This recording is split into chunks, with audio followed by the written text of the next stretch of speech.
I'll go ahead and roll back to page 2 for a moment. Because we had left these two blank back on page 2. Because we weren't quite ready yet. Oh, we're ready now. So the reason we didn't do it back then was all we knew about was standard form. And so you're like, well, how am I going to get all this other information that I need to get this equation when that's all I have? And that would have been true. But now after yesterday, we have this wonderful thing called vertex form. So quick reminder on what that looks like. Eerily familiar to some other things we've done. Again, we just got done with radicals, okay, with square root functions. Same form, except instead of parentheses, it was a radical. Squared there. We did it with absolute value. All the shifts and things are the same, but the best thing about this one for us is the vertex is at HK.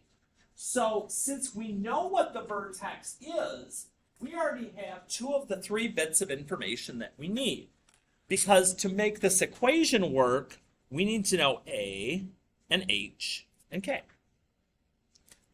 So let's do the easy part, and then the other part's not going to be bad.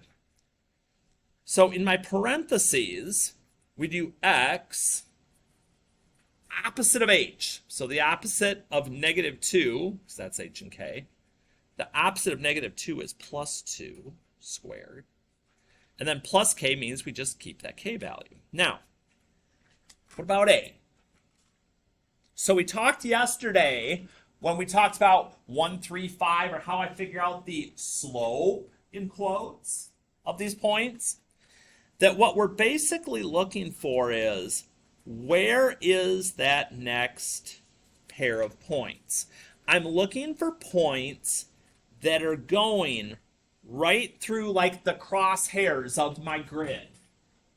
Like whole number parts that we've got here. And so the nice thing is here, for those of you that were here yesterday, you remember 1, we went up 1 and over, 3, 1, 2, 3, and over, and it just kept going. But what about A, Hardy? How far did I go to get my first set of points? I went up 1. My A value is 1. Okay? If I'd had to go up 2 or 3 or 4, that would have been my A value. Wherever that first pair is, a lot of times it's going to be 1. So on the next one, same thing.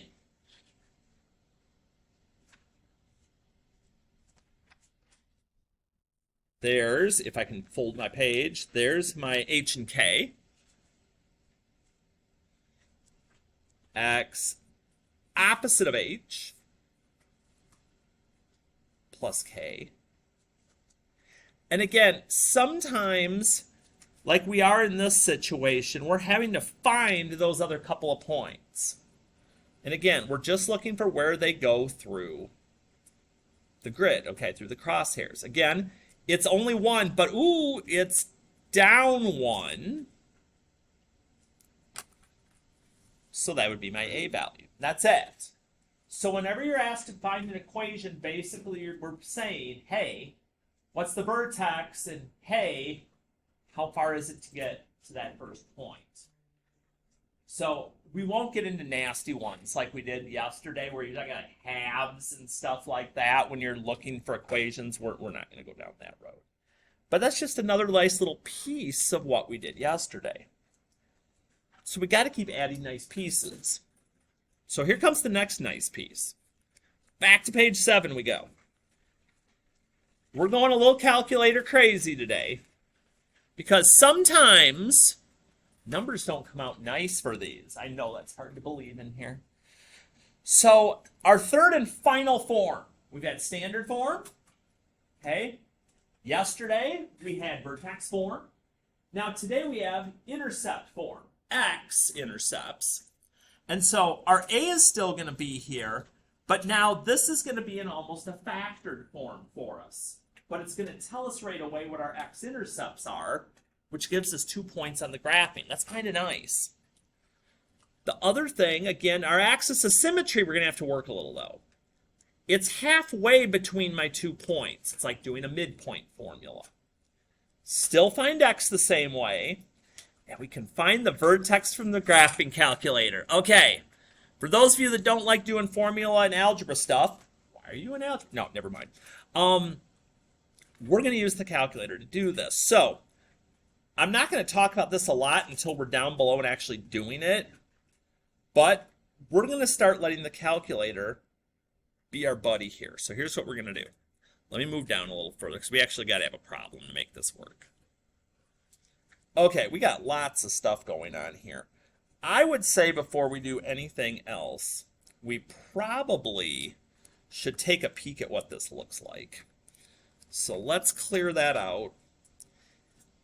I will have people occasionally ask, hey, could I just multiply this out, like FOIL this out and have it just look regular, like standard? You could.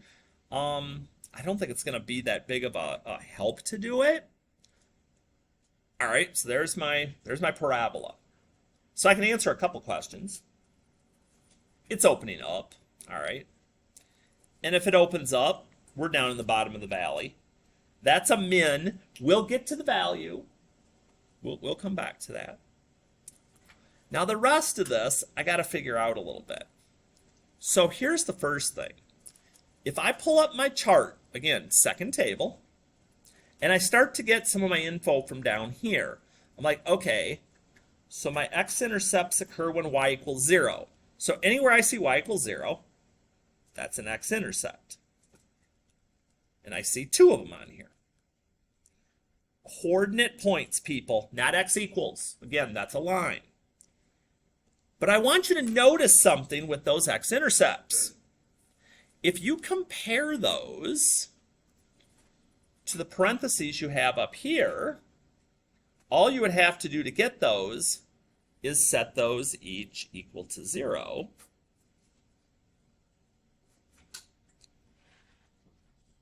And you've got your 2 x-intercepts, hence why it's intercept form. Now my y-intercept, I'm not going to get cute here. I'm just going to go to where x equals 0 in my chart. My value. You're like, again, Hardy, great. Still don't have the main event here. So what do I do? Well, I think it reminded us up here, the axis of symmetry is halfway between P of 0 and Q of 0. So, let's see, halfway between -1 and 5. So that'd be 4. So 4 divided by 2 is 2. My axis of symmetry is at 2. Which means my vertex x value is 2, because these are always the same. And now that I have that, we know what we can do now. Calculator, x equals 2 tells me the y value. And just for good measure, to give me a feeling that I've made sure I did all this stuff right, there's all my symmetry above and below it. So I know all my information's right. I don't have to go even go check a key because the calculator just answered it for me. Oh boy. So let's see what we remember from yesterday. I'm going to stop talking so much. What's my domain going to be? That's the one. -infinity to infinity. Every single time it's a quadratic. Vertex form, intercept form, standard form, opens up, opens down, compress, whatever, it don't matter. It's always negative, positive, infinity. Now, range, bottom to top. How's that trick work? What's my range going to be?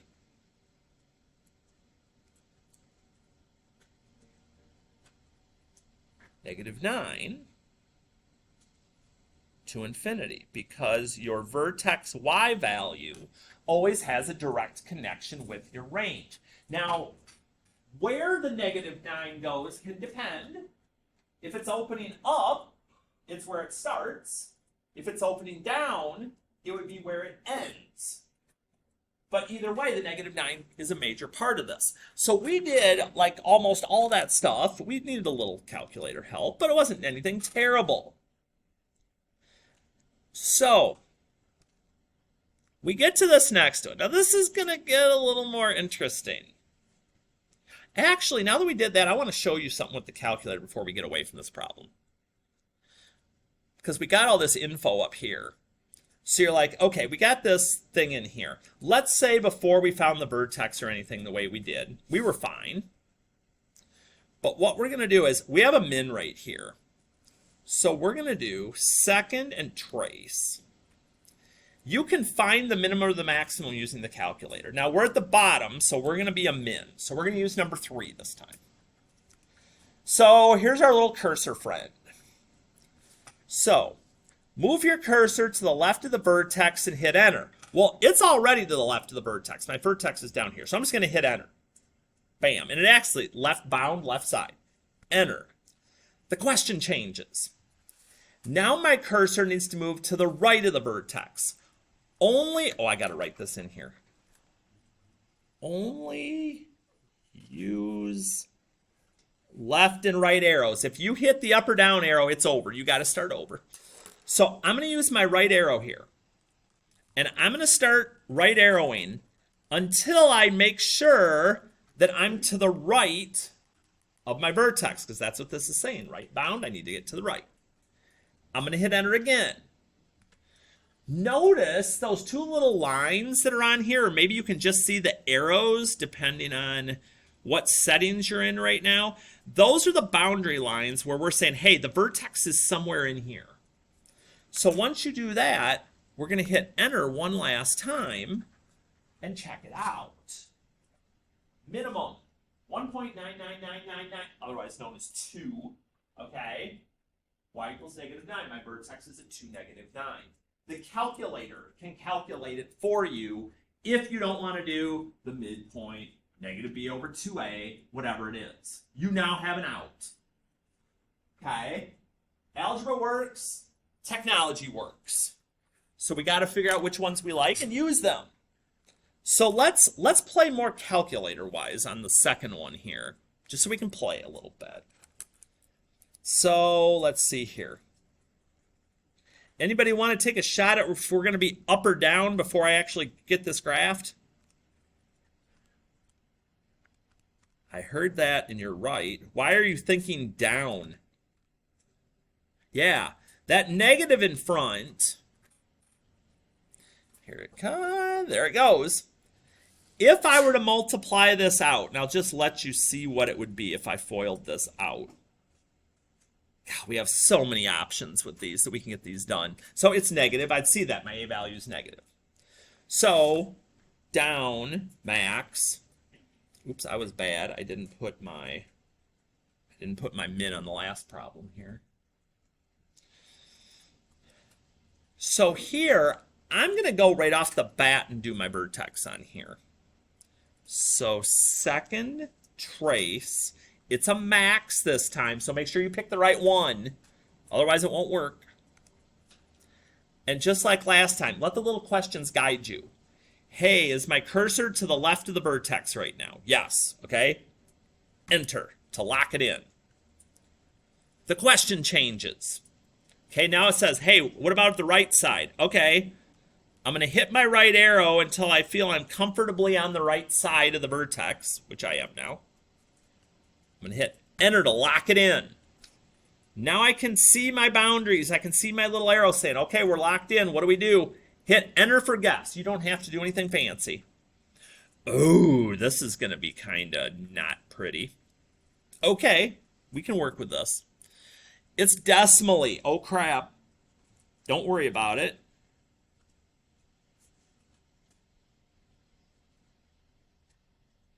Now, if you did this traditionally, you still would get fractions.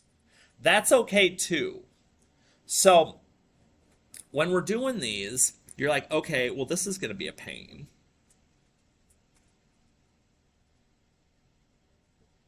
Ew. See, this is why having multiple ways of doing it comes in handy. This would be nasty if we were doing this by hand. I mean, it's doable, but it's not fun. And so I get those two parts. Now I'm going to go to my chart. Let's see here. So my x-intercept, I only have one this time, bless you, is at 2, 0. My y-intercept, again, 0 is always the opposite variable when we're looking for these, is 0, 6. I didn't even have to see the problem. I know what my domain is.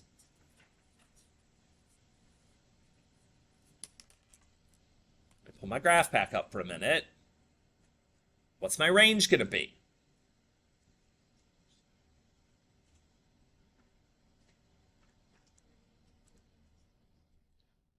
Negative infinity, higher than 6.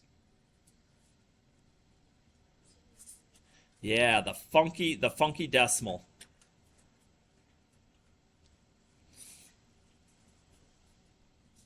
Which is also my max. So sometimes, if they're nice numbers, okay, you can get nice things. Sometimes it's not going to turn out quite so nice. Now, I just noticed something. I missed one of my x-intercepts. Oh, that's why. Oh, okay. The chart is great when your x-intercepts are whole numbers, like the 2, 0 was, which comes from here. But I can visually see on the graph there's another one. So if it's not a whole number from your chart,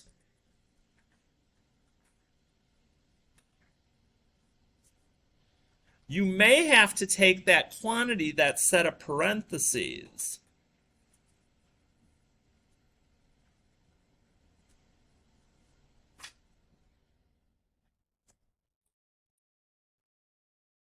and settle it that way. Because I can even show you here. There it is. Negative 0.75 y equals 0. It's an intercept.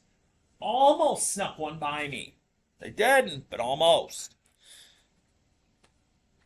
So all the information that we need, okay, is almost always going to come from the chart, the calculator, or that one simple formula. And you're like, okay, is there something terribly more to this? No. Now it's just going to become, depending on the format that you're given, and I won't go crazy and do all of these. We'll do a couple. You can get all of this info, but it just depends. So let's jump in. Let's jump in with some crazy. Straightforward is too easy. Let's jump in at 4 here, where we got a little bit of a weird. So intercepts. Could I type this on my calculator? Sure. But I mean, I can set these equal to 0 and do that pretty darn fast. But I've got to remember, x-intercepts are coordinate points. Got to have that. Now, maybe you decide now with the vertex you'd rather just use the calculator at this point. I mean, that's fine.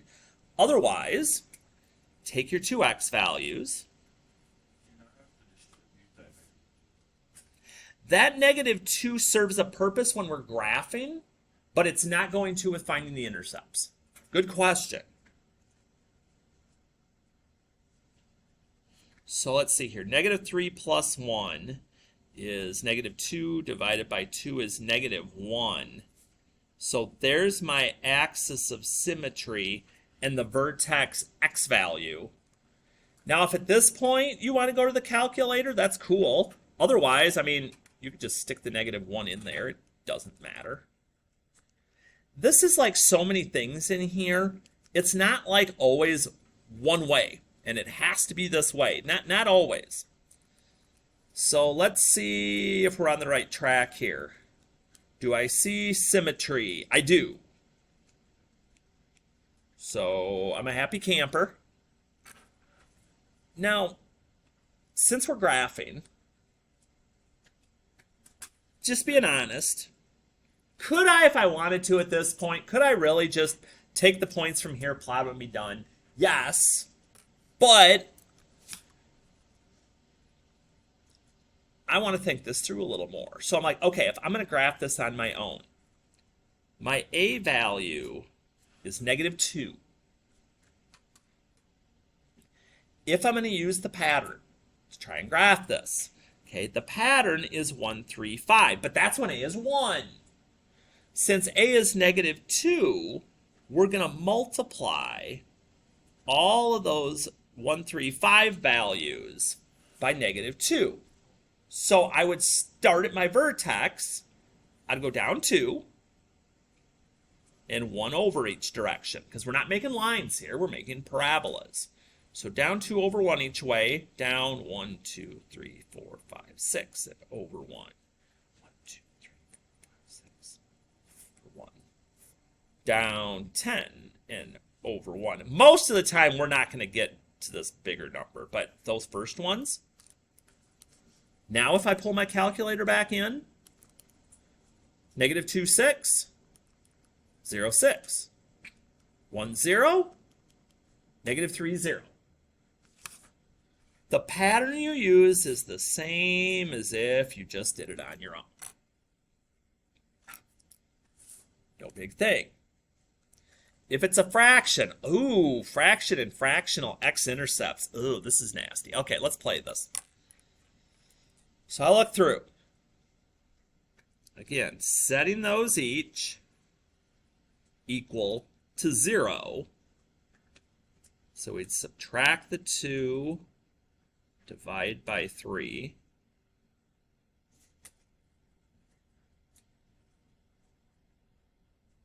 The nice thing is the calculator, even if you do it manually, you can always use the calculator as your check and be like, okay, that looks weird, this -2/3 thing. I'm not sure I believe that. I like decimals for things like this, so I'm going to use 0.5. If you use the fraction, it's fine, just put it in parentheses. So if I just look at the picture, I'm just looking to see if this seems like it's accurate. Okay, there's 3. -2/3, we're between 0 and -1. Yeah, I'm feeling pretty good that I got this right. So I'm going to plot those. Now, my vertex. Do I really feel like looking in the middle between a fraction and a whole number? Maybe not. Second trace minimum. I have another option now. I'm to the left of the vertex. Enter. Now I need to get to the right. Yeah, I feel good now. Always hit enter to lock in your place. And again, you'll see those arrows or those slight lines if you're not sure if you did or not. And then we just hit enter for guess. Yeah, I didn't want to do that myself. 1.17 -5.04. And I've got my axis of symmetry. Will I take, if you did calculate it and you got a fraction, that's cool. I'm not going to complain about that. But use the tools that you have. So a little past 1, down a little past 5. And to be honest, you have enough info now to go ahead and sketch. You don't have to have a bunch more points. If you have 2 intercepts and your vertex, that's enough. I mean, if I wanted to play the game and start working through this, there's my intercepts, well, one of my intercepts.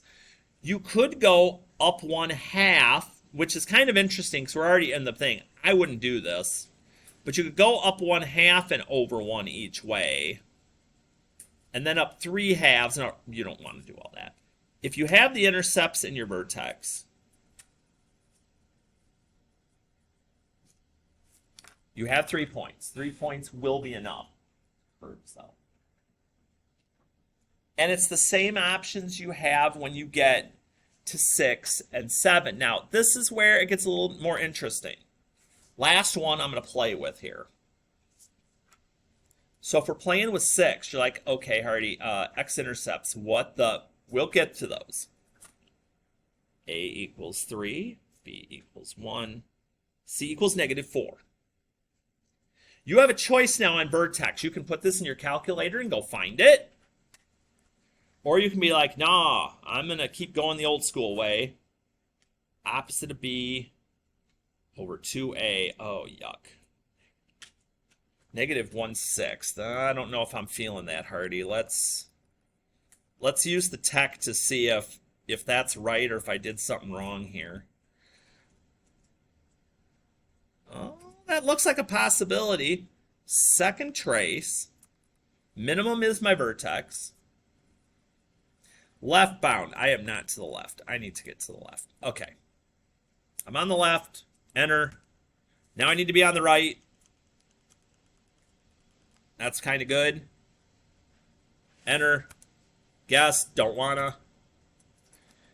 -0.16666. -1/6. Okay?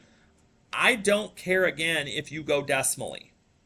So if you want to go fraction, you want to go decimal, I'm a happy camper.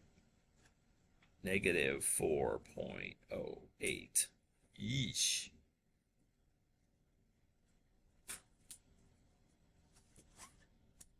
Now, what about our x-intercepts? Oh boy. Hardy, you're not going to say the word, are you? I am. We need to factor it. So whether you are a fan of slide and divide or you are a fan of guess and check, for time's sake, I will do the factoring for you on this one.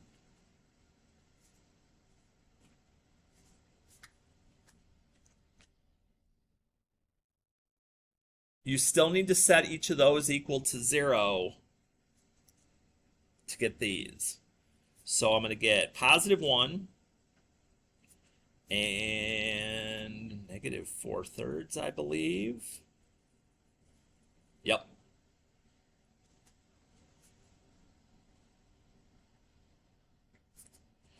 If you have those 3 points,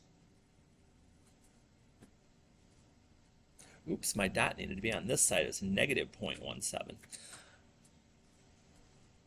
You have enough to graph.